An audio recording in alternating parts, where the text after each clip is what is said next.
नमस्कार, आप देख रहे हैं सिटी पोस्ट लाइव और मैं हूं आपके साथ हर्षिता प्रताप सिंह। बिहार में हुए जातिगत गणना की रिपोर्ट जारी की गई, जिसको लेकर बिहार सरकार में काफी उत्साह भी देखने को मिला।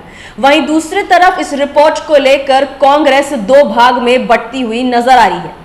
एक तरफ कांग्रेस की टॉप टियर लीडरशिप में इस रिपोर्ट को लेकर उत्साह देखने को मिल रहा है, तो वहीं राज्य स्तर पर कई नेताओं ने ये सवाल खड़े किए हैं कि आखिर बिहार में सवर्णों की आबादी इतनी कम कैसे हो सकती है।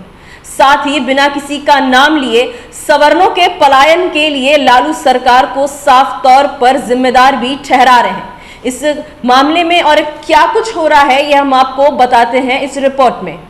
बिहार में हुए जातिगत सर्वे को लेकर भले ही कांग्रेस की टॉप लीडरशिप उत्साहित है, लेकिन प्रदेश स्तर पर पार्टी बटी हुई नजर आ रही है।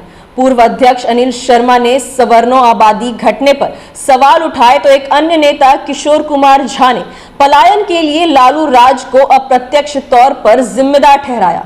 कुछ नेताओं का तो यहां तक कहना है कि राज्य एक बार फिर से बैकवर्ड क्लास पॉलिटिक्स की ओर बढ़ सकता है। इसके चलते राज्य में विकास की राजनीति नहीं होगी और उसका नुकसान होगा।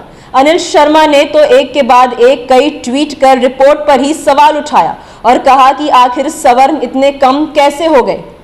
उन्होंने तो विकिपीडिया का एक स्क्रीनशॉट शेयर करके यहां तक कि सरकार को डेटा जुटाने में दखल नहीं देना चाहिए। आखिर जो सवर्ण 2022 तक 22% थे, वे अब 15 पर कैसे आ गए। यही नहीं, उन्होंने जिसकी जितनी हिस्सेदारी उसकी उतनी भागीदारी की तर्ज पर 3 डिप्टी सीएम बनाने की मांग की। उन्होंने कहा कि नीतीश कुमार को तत्काल एक अत्यंत पिछड़ा, एक मुसलमान और एक एसएससी समुदाय का डिप्टी सीएम बनाना चाहिए। वहीं किशोर कुमार झा ने कहा कि सरकार को इसका आत्मावलोकन करना चाहिए कि फॉरवर्ड कास्ट की आबादी कम क्यों हो गई है। किशोर कुमार झा ने अपने भी बेटे नौकरी के चलते दिल्ली में रहते हैं। उन्होंने कहा, मंडल के दौर के बाद पिछड़ी जातियों की आक्रामकता और बुरे शासन के चलते फॉरवर्ड क्लास ने अपनी सुरक्षा, अच्छे जीवन और एजुकेशन के लिए दूसरे जगहों पर पलायन किया।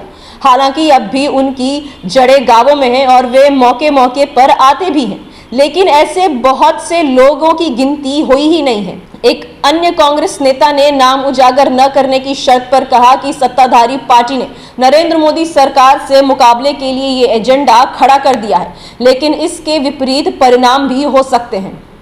हालांकि शकील अहमद जैसे कुछ नेता हैं जो इस सर्वे के समर्थन में हैं और उनका कहना है कि इससे कमजोर तबके के लिए नीतियां बनाने में मदद मिलेगी।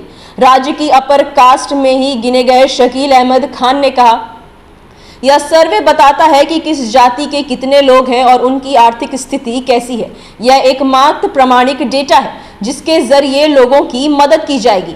An Sinha institute of social studies के डायरेक्टर डीएम दिवाकर भी कहते हैं कि इस सर्वे के बाद अब बहुसंख्यवाद की राजनीति जोर पकड़ सकती है। जब से बिहार के जातीय गणना की रिपोर्ट सामने आई है, इस पर लगातार सवाल उठ रहे हैं और यहाँ तक कि ये भी कहा जा रहा है कि इसमें ठीक तरीके से जिनकी जितनी जनसंख्या है उसकी आबादी इस रिपोर्ट में सही तरीके से नहीं लिखी गई है।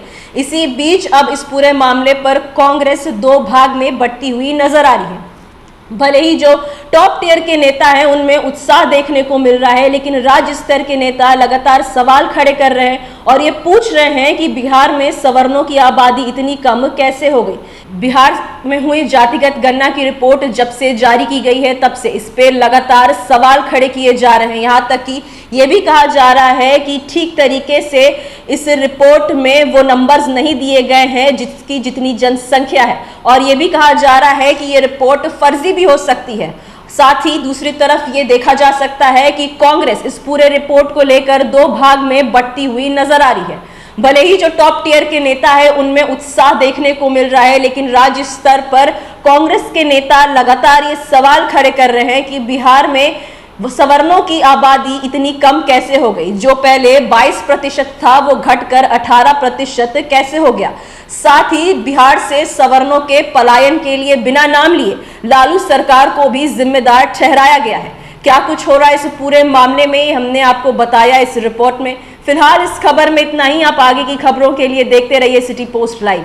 इस वीडियो को लाइक करें, शेयर करें और चैनल को सब्सक्राइब करना ना भूलें। धन्यवाद।